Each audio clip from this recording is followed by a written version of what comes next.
Hey there, welcome to Life Noggin. We live in a part of the solar system called the Goldilocks zone, where it's not too hot that all the water evaporates away, but it's also not too cold where it freezes instead. And unless you're an astronaut, the big spherical rock will be your home for life. But what if that home suddenly changed? What if in a split second the Earth doubled in size?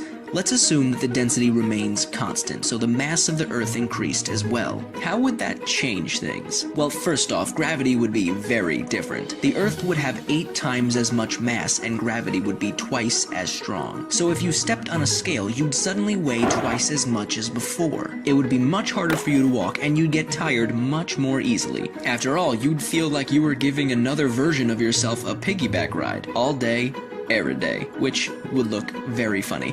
Over the years, human bones, especially in the legs, would have to become stronger to support this increased weight. Meanwhile, trees would start to collapse, and any new trees that grow in their place might not grow as tall. See, there's a limit for how tall a tree can grow, usually around 400 feet or so. This limit is determined by gravity. Since the taller the tree is, the more energy is required to transport water from the roots to the top. If the amount of energy the tree gains from photosynthesis is more than the energy it takes to transport the water, it'll keep growing. Otherwise, it'll stop. So, if the Earth suddenly got twice as big, trees like the California redwood may not be as impressive. Luckily, even though the gravitational pull of the Earth will be stronger, it still won't be enough to break the moon apart. See, in order for that to happen, the moon would have to be within the Earth's Roche limit. This is the minimum distance the moon can approach the Earth without being torn apart by tidal forces. This happens because the near side of the moon is pulled in harder than the far side. When the moon gets close enough to the Earth, the gravity holding it together is overcome by this cosmic tug. Inside that limit, Earth's gravity will tear the moon apart,